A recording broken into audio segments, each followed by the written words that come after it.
നമസ്കാരം. പുതിയൊരു വീഡിയോയിലേക്ക് എല്ലാവർക്കും സ്വാഗതം. രാവിലെ തന്നെ എഴുന്നേറ്റു, കിച്ചണിൽ കയറി. ഇന്നത്തെ ബ്രേക്ക്ഫാസ്റ്റ് നമ്മൾ ഇന്നലെ അപ്പത്തിന് മാവ് നനച്ച് വെച്ചിട്ടുണ്ടായിരുന്നില്ലേ, അത് നല്ലതായിട്ട് പൊങ്ങി വന്നിട്ടുണ്ട്. പിന്നെ ഉച്ചയ്ക്ക് ഏട്ടന് പഴങ്കഞ്ഞി ഇന്നലത്തേൽ ബാക്കിയുണ്ടായിരുന്നു. വേദയ്ക്ക് ചോറിട്ടിട്ടുണ്ട്. എനിക്കും പഴങ്കഞ്ഞി കുടിക്കാൻ ഒരു കൊതി. അപ്പം എനിക്കും വേദയ്ക്കും കൂടി ചോറിട്ടിട്ട് കുറച്ച് പഴങ്കഞ്ഞി നാളെ എനിക്ക് എടുക്കാമെന്ന് പറഞ്ഞ് അങ്ങനെ ഇട്ടിട്ടുണ്ട്. പിന്നെ ഇനി മീൻ കൊണ്ടുവരുമ്പോൾ മീൻ വാങ്ങണം. പിന്നെ ഉച്ചയ്ക്ക് ലഞ്ചിനോടൊപ്പം ഇന്നലെ കുറേ മുരിങ്ങക്ക വാങ്ങിച്ചിട്ട് വന്നേ. അപ്പം അന്ന് ഞാൻ കരുതി മുരിങ്ങക്ക തോരൻ വെക്കാമെന്ന് കരുതി. മുരിങ്ങക്ക തോരൻ ഇത് മെനങ്ങാന്ന് വീട്ടിൽ വെച്ച ചിക്കൻ തോരനാണേ, എൻ്റെ വീട്ടിൽ. അപ്പം അവിടെ നിന്ന് വന്നപ്പോൾ ഞാൻ എടുത്തിട്ട് വന്നു. അതിനെയും ചൂടാക്കി. ഇന്നലത്തെ ചപ്പാത്തിയിൽ ഒരു ചപ്പാത്തി ബാക്കി വന്നു, അതിനെയും ഞാൻ ചൂടാക്കി കഴിക്കട്ടെ. നമ്മൾ തലേ ദിവസത്തെയും ഒക്കെ കഴിക്കാറുണ്ട് കേട്ടോ. 2 ദിവസം ചെന്നാലും ഫ്രിഡ്ജിലൊക്കെ വെച്ച് ഞാൻ കഴിക്കാറുണ്ട്. അങ്ങനെ അതാണ് ഇന്നത്തെ എൻ്റെ ബ്രേക്ക്ഫാസ്റ്റ്. അങ്ങനെ നമ്മൾ ജോലിയിൽ നിൽക്കുകയാണ്. നമുക്കിനി അപ്പം ചുട്ടു നോക്കാം. അപ്പം എങ്ങനെ വരുമെന്ന് അറിയത്തില്ല. അപ്പത്തിന് കറിയായിട്ട് ഇന്നലത്തെ മീനിൽ കുറച്ച് കറി കിടപ്പുണ്ട്, അത് മാത്രമേ ഉള്ളൂ കേട്ടോ. എന്തോന്നും അപ്പത്തിന് കറി വേണമെന്ന് വെച്ചപ്പോൾ ആർക്കും കറി വേണ്ട, എന്തെങ്കിലും മതി. അപ്പൊ പിന്നെ ഇന്നലത്തെ മീൻ കറിയിൽ ഇരിപ്പുണ്ട്, അത് കഴിച്ചാൽ മതി എന്ന് ഞാനും കരുതി. ചോദിക്കുമ്പോൾ കറക്റ്റ് വ്യക്തമായിട്ട് മറുപടി തന്നെ. എന്തെങ്കിലും കറി വയ്ക്കുമ്പോൾ അയ്യോ ഈ കറിയാ, ഉരുളക്കിഴങ്ങ് കറിയാ, മുട്ടക്കറിയാണെങ്കിൽ കഴിക്കുക. എന്നും പിന്നെ മുട്ടക്കറി എങ്ങനെ ഉണ്ടാക്കും? അതുകൊണ്ട് ഞാൻ ഒന്നും ഉണ്ടാക്കിയില്ല. ഇന്നലത്തെ മീൻകറിയിൽ കുറച്ച് കിടപ്പുണ്ട്, അതും അപ്പം കൂടി കഴിച്ചാൽ മതി. വേദയ്ക്ക് പിന്നെ മീൻകറി വേണമെന്നില്ല. വേദയ്ക്ക് കറി ഇല്ലാതെ വേദ അപ്പം കഴിക്കും.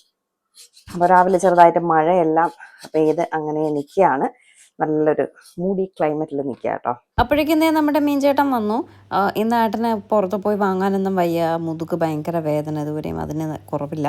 എന്നാൽ ഇംഗ്ലീഷ് മെഡിസിൻ ട്രൈ ചെയ്യാൻ തുടങ്ങി കേൾക്കത്തില്ല. ഏട്ടൻ ആയുർവേദം തന്നെ മതി എന്ന് പറഞ്ഞിട്ട് അങ്ങനെ കൊണ്ട് നടക്കാം കേട്ടോ. അതുകൊണ്ട് ഇന്ന് മീൻ വാങ്ങാനൊന്നും പോകാൻ വയ്യതുകൊണ്ട് ചേട്ടൻ്റെ വാങ്ങാമെന്ന് പറഞ്ഞിട്ട് ചേട്ടൻ്റെ ഇന്ന് നത്തോലി മീനാട്ടോ വാങ്ങുന്നത്. കൊഴുവാന്ന് ചില നാട്ടിൽ പറയും, നമ്മുടെ ഇവിടെയൊക്കെ നത്തോലി എന്നാണ് ഈ മീനിനെ പറയുന്നത്.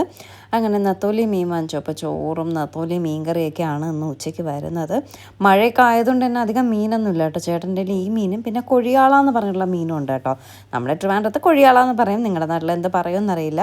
അപ്പോൾ കൊഴിയാൾ ഇവിടെ അധികം ഇഷ്ടമല്ലാത്തതുകൊണ്ട് നത്തോലി. എല്ലാവരും എൻ്റെ ഡെയിലി വ്ളോഗ്സിലൂടെ നമ്മുടെ ലൈഫും കാര്യങ്ങളും ഒക്കെ കാണുകയാണ്. പക്ഷെ അതിനു മുന്നേ കുറേ കഷ്ടപ്പാടുകളും ബുദ്ധിമുട്ടുകളും ഒക്കെ നമ്മുടെ ലൈഫിൽ ഉണ്ടായിട്ടുണ്ട്. ഈ വീട് എന്നുള്ളൊരു സ്വപ്നം അതൊക്കെ യാഥാർത്ഥ്യമാവാൻ ഞങ്ങൾ ഒരുപാട് ബുദ്ധിമുട്ടിയിട്ടുണ്ട് കേട്ടോ. അപ്പോൾ ഇന്നിപ്പോൾ ഞാൻ അതിൻ്റെ ഒരു ചെറിയൊരു കഥ പറഞ്ഞു തരാം. നമ്മൾ ഈ വീട് എന്നുള്ളൊരു സ്വപ്നത്തിന് വേണ്ടിയിട്ട് സ്ട്രഗിൾ ചെയ്തിട്ടുള്ള കാര്യങ്ങളും അത് ചിലപ്പോൾ നിങ്ങൾക്ക് കേൾക്കുമ്പോൾ ചിലർക്കൊക്കെ അതൊരു അട്രാക്റ്റീവായിട്ട് തോന്നും, കുറച്ച് അട്രാക്റ്റീവായിട്ട് തോന്നും, ചിലർക്കൊക്കെ അത് ഫാൻസി ആയിട്ട് തോന്നും. എന്തായാലും ഞാൻ ആ ഒരു വിശേഷം നിങ്ങളായിട്ട് പറയാം കേട്ടോ. അപ്പോൾ ശരിക്കും പറഞ്ഞാൽ ഇത് ഫസ്റ്റ് ടൈമാണ് ഞാൻ നിങ്ങളായിട്ട് ഷെയർ ചെയ്യുന്നത്. അപ്പോൾ ഒരുപാട് ഞങ്ങൾ സ്ട്രഗിൾ ചെയ്തിട്ടുണ്ട്. ഒരു വീട് എന്നുള്ളൊരു സ്വപ്നം എല്ലാവരുടെ പോലെയും നമുക്കും ആഗ്രഹമുള്ളൊരു കാര്യമായിരിക്കില്ലേ സ്വന്തമായിട്ടൊരു വീട് വേണമെന്നുള്ളത്. അങ്ങനെ ആഗ്രഹിച്ചു. ഞങ്ങൾ ഒരുപാട് തേടി നടക്കും, പല സ്ഥലങ്ങളും കാണുമ്പോൾ ചിലപ്പോൾ ആ സ്ഥലം നമുക്ക് ഇഷ്ടപ്പെടത്തില്ല, ചിലപ്പോൾ നമുക്ക് ബഡ്ജറ്റിന്റെ പ്രോബ്ലം ഉണ്ടാവും. അങ്ങനെ അടുത്ത് വന്നിരിക്കുന്ന കാര്യം കയ്യിൽ നിന്ന് അങ്ങ് പോകും കേട്ടോ. ശരിക്കും പറഞ്ഞാൽ നമ്മൾ റിജക്റ്റ് ചെയ്യുന്നില്ല, അത് റിജക്റ്റഡ് ആവുന്ന പോലുള്ളൊരു ഫീലായിരുന്നു. അങ്ങനെയൊക്കെ നമ്മൾ എന്തൊക്കെയോ കുറേ തടസ്സങ്ങൾ, ഇപ്പോൾ വീട് വാങ്ങാൻ നമ്മൾ ഇറങ്ങി തിരിച്ചാലും പല പല പ്രശ്നങ്ങൾ ഉണ്ടാവാറുണ്ട്. ഫൈനലി നമ്മൾ ഒരു പ്രോപ്പർട്ടി കണ്ടായിരുന്നു. അവിടെ ഒരു 60,000 നമ്മൾ അഡ്വാൻസും കൊടുത്തായിരുന്നു കേട്ടോ. പെട്ടെന്ന് തന്നെ ആ ഒരു പ്രോജക്റ്റ് അതിനെന്തോ ഒരു ഡിലേ അല്ല, അതങ്ങ് ക്യാൻസലായിട്ട് ആ 60,000 രൂപയും വെള്ളത്തിലായി കേട്ടോ. അങ്ങനെ അതുകൂടി ആയപ്പോൾ ആകെ കൂടി ഒരു വിഷമമായി. പിന്നെ നമ്മൾ അതൊരു സ്വപ്നം മാത്രമായിട്ട് അങ്ങനെ ഇരിക്കും എന്നുള്ളൊരിതായി. ശരിക്കും പറഞ്ഞാൽ ഈ വീടാവുന്നതിന് മുന്നേ ഒരുപാട് ഫിനാൻഷ്യലി ഞങ്ങൾ ഒരുപാട് ബുദ്ധിമുട്ടിയിട്ടുണ്ട്. ഒരുപാട് EMIs, വേദയുടെ മോളുടെ സ്റ്റഡീസ്, അങ്ങനെയൊക്കെ ഫിനാൻഷ്യലി ഭയങ്കരമായിട്ട് നമ്മൾ സ്ട്രഗിൾ ചെയ്ത കുറേ സമയം ഉണ്ടായിരുന്നു കേട്ടോ. അപ്പോൾ നമ്മളും ഇതൊന്നും നടക്കില്ല എന്നുള്ള ഒരു ഇതിൽ തന്നെയാണ് നമ്മളും ഇരുന്നിട്ടുണ്ടായിരുന്നത്. അപ്പോൾ നമ്മുടെ ഈ വിഷമമൊക്കെ കണ്ടപ്പോൾ എൻ്റെ അമ്മ എന്നോട് പറഞ്ഞു, ജസ്റ്റ് ഒരു ആസ്ട്രോളജറായിട്ടൊന്ന് സംസാരിക്കൂ എന്നിങ്ങനെ പറഞ്ഞു. അപ്പോൾ ഞാൻ ആദ്യമൊക്കെ ഓക്കെ എന്നൊക്കെ പറഞ്ഞിരുന്നിട്ട് ഞാൻ എന്ത് ചെയ്തു, ആസ്ട്രോടോക്കിൻ്റെ ആപ്പ് ഡൗൺലോഡ് ചെയ്തു. എന്നിട്ട് അതിലൊരു ആസ്ട്രോളജറുമായിട്ട് സംസാരിച്ചപ്പോൾ ഗായത്രി എന്നാണ് അവരുടെ പേര്. മാമുമായിട്ട് ഞാൻ സംസാരിച്ചപ്പോൾ എന്നോട് ആദ്യം ജസ്റ്റ് അവർ ഡേറ്റ് ഓഫ് ബർത്തും എൻ്റെ ജനിച്ച സമയം മാത്രമേ ചോദിച്ചിട്ടുണ്ടായിരുന്നുള്ളൂ. ഞാനത് പറഞ്ഞപ്പോൾ സത്യം പറഞ്ഞാൽ ഞാൻ കുറച്ച് സമയം ഇങ്ങനെ ഷോക്കിംഗ് ആയിട്ട് ഇങ്ങനെ വന്തം വിട്ട് വായും തുറന്നിരുന്നു കേട്ടോ. കാരണം അവര് എൻ്റെ ലൈഫിലുള്ള ഫിനാൻഷ്യൽ പ്രോബ്ലംസും അതുപോലെ തന്നെ നമ്മുടെ വീടിന്റെ ബുദ്ധിമുട്ടും ഒക്കെ ഇങ്ങോട്ട് പറയുന്നുണ്ട് കേട്ടോ. അപ്പൊ ഞാനിങ്ങനെ ആലോചിച്ചു, നമ്മുടെ കാര്യങ്ങൾ അവർക്ക് എങ്ങനെ അറിയാം എന്നുള്ള ഒരു ചിന്തയായിപ്പോയി എനിക്ക്. എന്നിട്ട് ഞാൻ ഡീറ്റെയിൽ ആയിട്ട് നമ്മുടെ ലൈഫിലെ ബുദ്ധിമുട്ടുകളും കാര്യങ്ങളും ഒക്കെ അവരോട് ഷെയർ ചെയ്തപ്പോൾ അവര് കുറച്ച് കാര്യങ്ങൾ, ഒരു 2 സൊല്യൂഷൻ എന്നോട് പറഞ്ഞു. ഒരു 9 ദിവസം, ഒരു 9 days ഇതൊന്ന് ഫോളോ ചെയ്യാൻ പറഞ്ഞു. ഓക്കെ ശരി, ഞാനതിൽ വലിയൊരു ഇൻട്രസ്റ്റ് ഒന്നും കാണിച്ചില്ല. എന്നിട്ട് അവർ പറഞ്ഞു, ഇത്ര ദിവസം കഴിയുമ്പോൾ ഈ ഒരു ടൈമിൽ നിങ്ങൾക്ക് അവിടെ ടോക്കൺ കൊടുക്കാൻ പറ്റും. ആ സ്ഥലം നിങ്ങൾ അഡ്വാൻസ് കൊടുക്കും. നെക്സ്റ്റ് ഇയർ ഇന്ന മാസം നിങ്ങൾ വീട് സ്വന്തമാക്കും, നിങ്ങൾ ആ വീട്ടിൽ താമസമാകും എന്നൊക്കെ പറഞ്ഞു.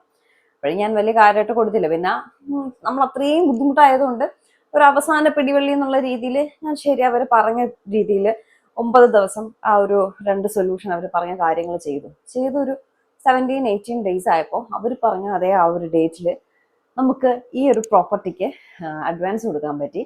അതിനെക്കാട്ടി സന്തോഷം, അടുത്ത വർഷം അവർ ആ പറഞ്ഞ സമയം ആ മാസത്തിൽ തന്നെ നമുക്ക് ഈ വീട്ടിൽ താമസിക്കാനും പറ്റി കേട്ടോ. സത്യമായിട്ടും ഞാൻ ഭയങ്കരമായിട്ട് ഷോക്കായിപ്പോയി. അവർ പറഞ്ഞ കറക്റ്റ് ഡേറ്റിൽ കറക്റ്റ് ആ സമയത്ത് നമുക്ക് അത് എങ്ങനെ സംഭവിച്ചു എന്ന് എനിക്ക് അറിയത്തില്ല. ഒരു അതിശയമുള്ള ഒരു കാര്യം കേട്ടോ. എങ്ങനെ അത് അത്രയും ഇതായിട്ട് സംഭവിച്ചു എന്നുള്ളത് ഇപ്പോഴും എനിക്ക് അത് ഓർക്കുമ്പോൾ ഐഡിയ ഇല്ല. സത്യം പറഞ്ഞാൽ ഞാൻ ഇപ്പോൾ ആലോചിക്കുന്നുണ്ട്, നമ്മൾ അന്ന് ആ സമയം കറക്റ്റ് നമ്മുടെ ബുദ്ധിമുട്ടുകൾക്ക് ഒരു പരിഹാരം പറഞ്ഞു തരാനായിട്ടുള്ള ഒരാള്, അതായത് ഒരു കറക്റ്റ് പേഴ്സണെ നമ്മൾ പരിചയപ്പെട്ടു, കറക്റ്റ് ആയിട്ടുള്ള ഒരാളെ പരിചയപ്പെട്ടു, അതിനുള്ള കറക്റ്റ് സൊല്യൂഷൻ പറഞ്ഞു തന്നത് കൊണ്ട് മാത്രമാണ് ഇന്ന് ഈ വീട് എന്നുള്ളൊരു സ്വപ്നമല്ല, യാഥാർത്ഥ്യത്തിൽ നമ്മൾ നിൽക്കുന്നത്. അതൊരു ഭയങ്കര ഒരു സംഭവമായിട്ട് എനിക്ക് സത്യം പറഞ്ഞാൽ തോന്നി. അപ്പോൾ എല്ലാവരുടെ ലൈഫിലും ഇതുപോലുള്ള പ്രശ്നങ്ങൾ ഉണ്ടാവാം. ഫിനാൻഷ്യലി പ്രോബ്ലം ഉണ്ടാവാം, കരിയർ പ്രോബ്ലം ഉണ്ടാവാം, പിന്നെ ഒരുപാട് ബുദ്ധിമുട്ടുകൾ നിങ്ങൾക്കൊക്കെ ഉണ്ടാവാം. അപ്പൊ നിങ്ങൾ ആ സമയം റൈറ്റ് ആയിട്ടുള്ള ഒരു പേഴ്സന്റെ അടുത്ത് പോവുക, അതിന് റൈറ്റ് ആയിട്ടുള്ള ഒരു സൊല്യൂഷൻ കണ്ടെത്തുക. അപ്പൊ നമ്മൾ ഹാപ്പി ആയിരിക്കും. ഇപ്പൊ സത്യം പറഞ്ഞാൽ ഞാൻ ഹാപ്പിയാണ്, വീടായി, ഫിനാൻഷ്യലി നമ്മൾ ഓക്കെയാണ്, എല്ലാം കൊണ്ടും നമ്മൾ ഭയങ്കര ഹാപ്പിയാണ് കേട്ടോ. അപ്പോൾ ഞാനൊരു കാര്യം ചെയ്യാം, നിങ്ങൾക്ക് ഇങ്ങനെയൊക്കെ ഒരു ഇത് വരുമ്പോൾ ഒരു ആസ്ട്രോളജറെ കണ്ട് അതിനുള്ള കറക്റ്റ് സൊല്യൂഷൻ കണ്ടെത്തിയാൽ അതിനൊരു നല്ല റിസൾട്ട് കിട്ടും എന്നുള്ളത് ഉറപ്പാണ്. അപ്പൊ ഞാനൊരു കാര്യം ചെയ്യാം, നമ്മുടെ ഡിസ്ക്രിപ്ഷനിൽ ആസ്ട്രോ ടോക്കിന്റെ ലിങ്ക് കൊടുത്തിരിക്കാം, നിങ്ങൾക്ക് ഡൗൺലോഡ് ചെയ്യാവുന്നതാണ്. And the best part is അവരുടെ ഫസ്റ്റ് ചാറ്റ് ഫ്രീ ആട്ടോ. അപ്പോൾ നമുക്കത് പറ്റിയാണോ എന്ന് തോന്നും. അങ്ങനെയൊക്കെ തോന്നുകയാണെങ്കിൽ ഒന്ന് ഫസ്റ്റ് ചാറ്റിൽ തന്നെ നമുക്കത് മനസ്സിലാക്കാൻ പറ്റും. കാരണം അവർ ഡീറ്റെയിൽസ് എല്ലാം നമ്മളോട് ഇങ്ങോട്ട് പറയുകയാണ് കേട്ടോ. അതുകൊണ്ട് അത് ഫസ്റ്റ് ചാറ്റ് ഫ്രീ അല്ലേ, നമുക്കൊന്ന് ട്രൈ ചെയ്ത് നോക്കണോണ്ട് കുഴപ്പമൊന്നുമില്ലല്ലോ. അപ്പോൾ നിങ്ങളുടെ ലൈഫിലും ഇതുപോലെ financially, career, life, marriage, relationship, എന്ത് തന്നെ പ്രശ്നം ആയിക്കോട്ടെ, നിങ്ങളൊരു ആസ്ട്രോളജറെ ധൈര്യമായിട്ട് കാണുക. എന്തായാലും ലിങ്ക് ഞാൻ ഡിസ്ക്രിപ്ഷനിൽ കൊടുത്തിട്ടുണ്ട്, വേഗം ഡൗൺലോഡ് ചെയ്തോളൂ ആസ്ട്രോ ടോക്ക് ആപ്പ് കേട്ടോ. അങ്ങനെ നമ്മുടെ അപ്പം സക്സസ്ഫുള്ളി നല്ലതായിട്ട് വന്നിട്ടുണ്ട് കേട്ടോ. കണ്ടോ, നല്ല സോഫ്റ്റ് അപ്പം വന്നിട്ടുണ്ട്.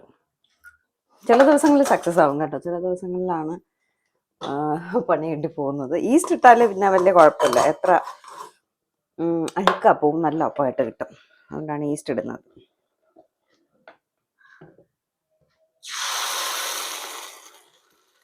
പിന്നെ അപ്പത്തിന്റെ മാവ് നല്ലതല്ലെങ്കിലേ നമ്മുടെ ദോശക്കല്ലില്ലേ, ദോശക്കല്ലില് ദോശ പോലെ ചുട്ടാല് നല്ലതായിരിക്കും കേട്ടോ. നമ്മുടെ അപ്പച്ചട്ടി ചെറുതാണ്, അത് അപ്പവും ചെറുതായിരിക്കും. Okay, breakfast ready. വേദ ഉറക്കം ഇതുവരെ എണീറ്റില്ല. ഇപ്പൊ പോയിട്ട് വന്നപ്പോൾ മുന്തിരിങ്ങ വാങ്ങിച്ചുകൊണ്ടൊന്ന് ഓർമ്മയുണ്ടോ? ഇന്നാണ് ആ പെട്ടി തുറക്കുന്നത്. ഇത്രയും ദിവസം അത് ഫ്രിഡ്ജിലിരിക്കുന്നത്. ഭാഗ്യത്തിന് അതൊന്നും ചെയ്തില്ല കേട്ടോ. മുന്തിരി നല്ല മധുരം, പക്ഷെ രുചിയില്ല. പച്ചവെള്ളത്തിൽ മധുരം ഇട്ട പോലെ ഒരു ടേസ്റ്റ്, പക്ഷെ ഒന്നും ചെയ്തില്ല കേട്ടോ. എത്ര 2 ആഴ്ച കൂടുതലാവില്ലേ? 2 ആഴ്ചയാവും, 2 ആഴ്ച കൂടുതലാവും. മാങ്ങ ഒരെണ്ണം ചീത്തയായിപ്പോയി, ഇന്നലെ നോക്കിയപ്പോൾ ഒരെണ്ണം ചീത്തയായിപ്പോയി. ഒരു ബോക്സ് ഞാൻ വീട്ടിൽ നട്ടേത്തോണ്ട് കൊടുത്ത് അവിടെ ജ്യൂസൊക്കെ അടിച്ചു. ഇവിടെ ഞാനാണ് എടുക്കാനുള്ള സമയം കിട്ടിയില്ല. അപ്പം ഇന്നിപ്പോൾ ജ്യൂസ് അടിക്കാമെന്ന് കരുതി. ഇനി ഇരിക്കുന്നു, ദൈവമേ ചീത്തയാവും 1-2 ദിവസം കൊണ്ട്. ചീത്തയാവില്ലെന്ന് തോന്നുന്നു, ഒന്നും ചെയ്തില്ല. ഒരു മുന്തിരി പോലും കേടില്ല കേട്ടോ, എല്ലാം നല്ല മുന്തിരി. നോക്ക്, നല്ല ഭംഗിയുള്ള.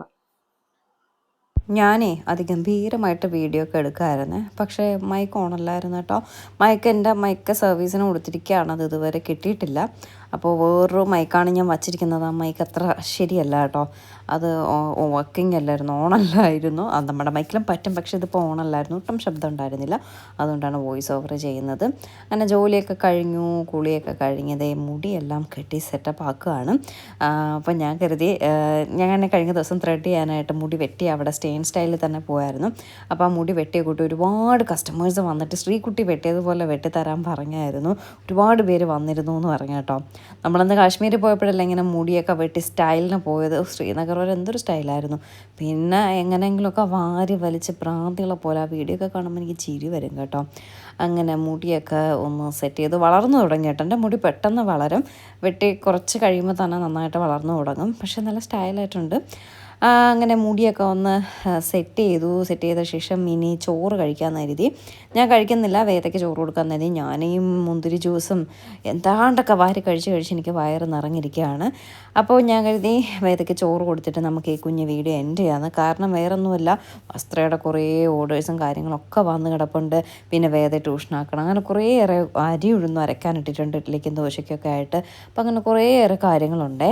നമുക്ക് വീഡിയോ എടുക്കാം, അതിലൊരു പ്രശ്നമില്ല. പക്ഷേ എഡിറ്റ് ചെയ്യാനിരിക്കാൻ സമയം കിട്ടത്തില്ല കേട്ടോ. അതുകൊണ്ട് ഞാൻ കരുതി ഇന്നിപ്പോൾ വീഡിയോ എൻഡ് ചെയ്യാമെന്ന്. അപ്പോൾ എനിക്ക് ഉച്ചയ്ക്ക് കുറച്ച് സമയമാണ് ശരിക്കും പറഞ്ഞാൽ ഒന്ന് റെസ്റ്റ് എടുക്കാനും വീഡിയോ എഡിറ്റ് ചെയ്യാനൊക്കെ ടൈം കിട്ടുന്നത്.